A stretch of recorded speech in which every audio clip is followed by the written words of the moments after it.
Hi everyone, my name is Ben Cassidy. I'm a nurse by background and currently a clinical product manager here at Caregility over integrations like Epic and our new application called iCare Coordinator. When we discuss Caregility partnering with health systems that use Epic as their EMR, Epic integrations are a big part of that partnership. So we did want to start by discussing our relationship with Epic and reminding you that we were one of the first listed in the newly created Epic Toolbox category inpatient virtual care. We were also one of the vendors that had a booth at the UGM conference for this toolbox category, and the category itself has three main requirements, which you can see at the top of this slide here. Um, the first is being able to launch inpatient virtual calls using context-aware linking, or CAL, which the majority of our customers do today. So with a click of a button from a patient's chart in Hyperspace or Epic Monitor, you are able to launch directly to the Caregility device in that room. The second is eCal, which is the ability to have those video calls embedded directly within Epic Monitor, such as the Epic Monitor watchlist screen.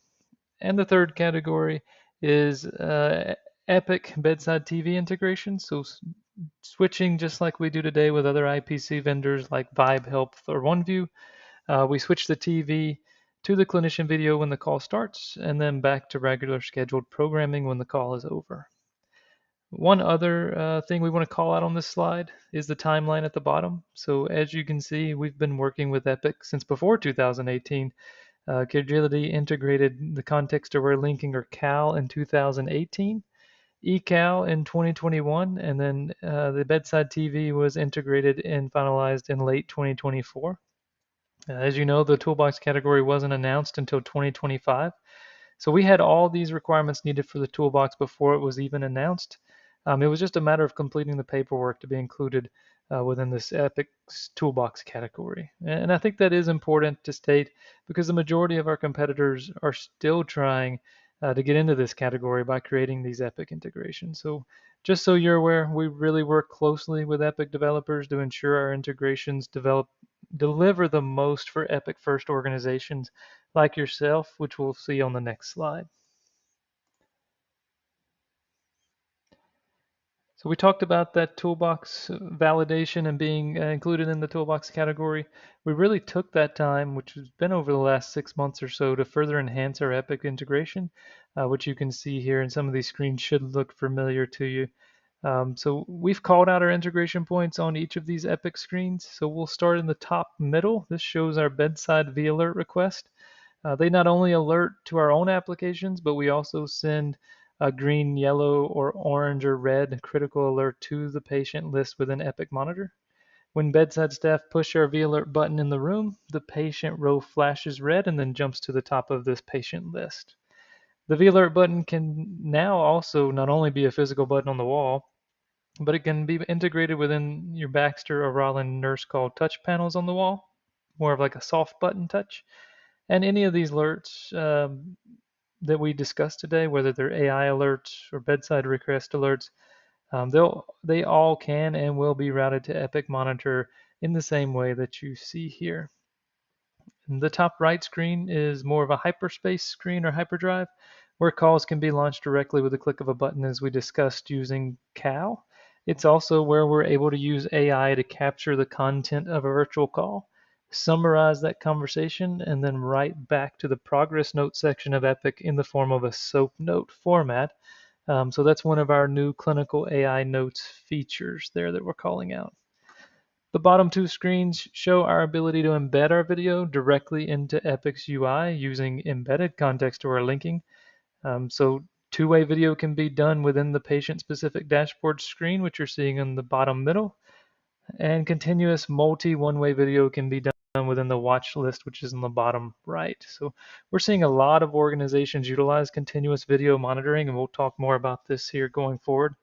But they're for many different workflows outside of just virtual sitting. So don't just focus on virtual sitting and the benefit that can give you. Think more of other workflows where the same continuous video monitoring could benefit. So areas like telesepsis, that continuous 6-hour monitoring process, telestroke, and even virtual nursing. We're seeing virtual nursing take off and the desires there to have continuous monitoring of those rooms. Our recent enhancement to eCal video include adding both full two-way audio-video functionality and embedding our computer vision or augmented observation within the Epic monitor, which we'll have more demos on that here in a little while. But just want to call out, as of the UGM conference last month, we were the only vendor with computer vision AI embedded within Epic Monitor in production, and the only vendor showing this functionality live at the UGM conference itself. So hopefully that gives you some insight into our robust Epic offering. We strive to support Epic first organizations like yourself in the desire to stay within Epic as much as possible, but we are also able to support you through our native applications as needed based on your preferred workflows. So let's start with TeleICU virtual calls launched from Epic to an external Chrome or Edge browser.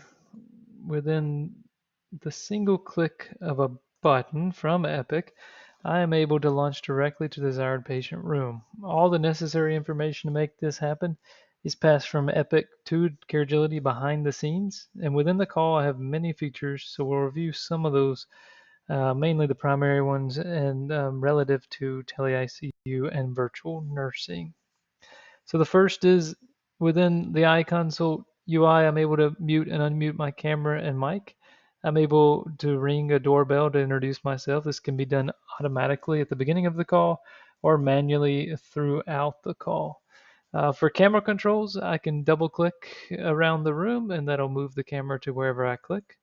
I can left click and hold to zoom in, as well as right click and hold to zoom out.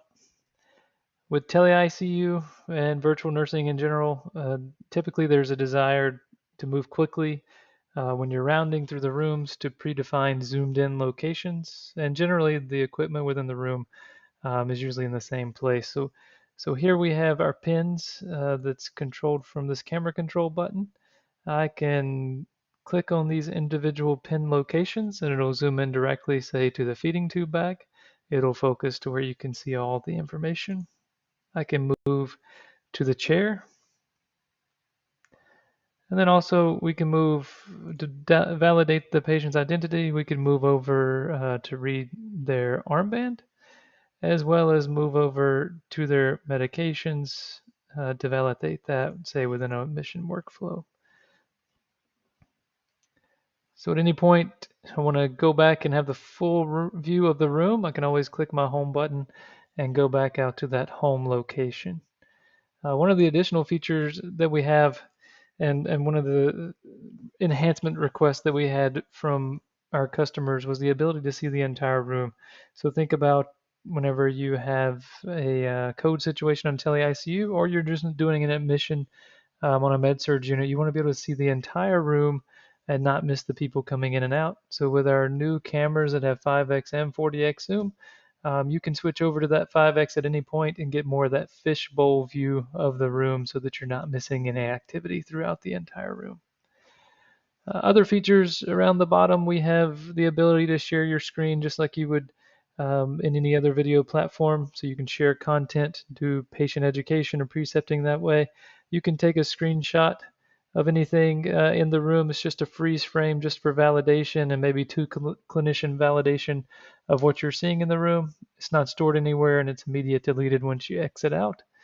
And then finally, one other call out here is under settings. So if I go to settings, I actually have control of the far end of the room itself. So not only can I mute and unmute my own camera and microphone, but I can turn up the volume of the speaker and the microphone within the room just from my desk here. So this is very beneficial whenever you have a patient that's hard of hearing or speaking very softly. You don't have to adjust the device in the room itself. You can do it all remotely just directly within the UI here.